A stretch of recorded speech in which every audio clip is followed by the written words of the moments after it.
In a quiet village at the edge of the mountains, there lived a sculptor named Erin.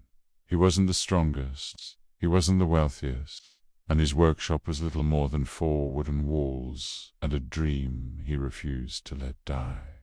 But what Erin did have was a block of stone everyone said was impossible.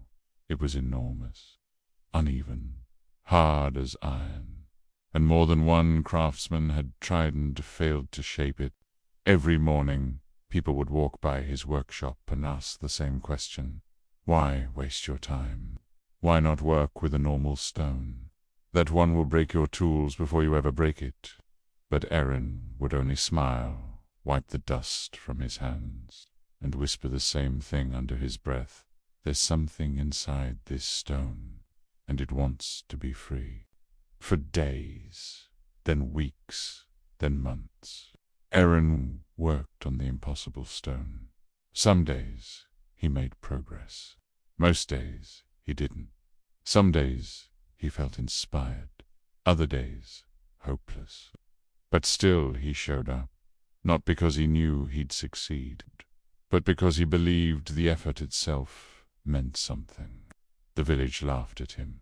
Kids mimicked his swinging hammer. Other sculptors called him stubborn. Even his closest friends said, "Give it up. No one has ever shaped that stone, and no one ever will." But Erin's answer never changed. "I'm not carving the stone. I'm carving myself." Then one night, after nearly a year of work, Erin was ready to quit. His hands trembled. His tools were worn, and his heart felt heavier than the stone itself.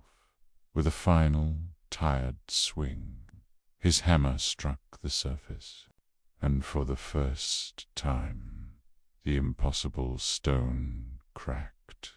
A thin, delicate line, barely visible, but enough to change everything. Erin fell to his knees and wept not because the stone had broken, but because his belief finally had proof. From that moment on, something inside him ignited. The man who almost quit became the man who refused to stop. Day after day, chip by chip, the impossible stone surrendered. And slowly, beautifully, a figure emerged.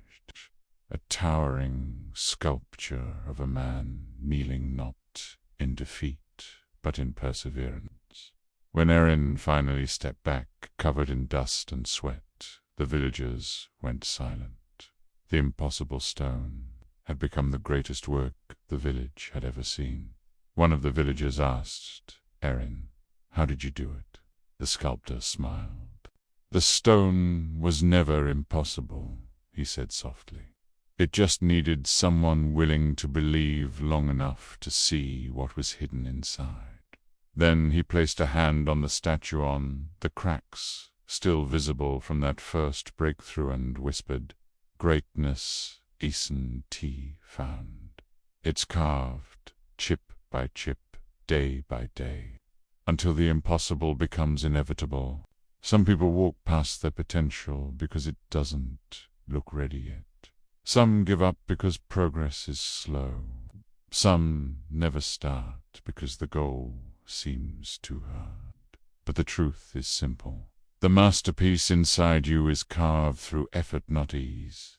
Keep going, even when it feels impossible, especially then.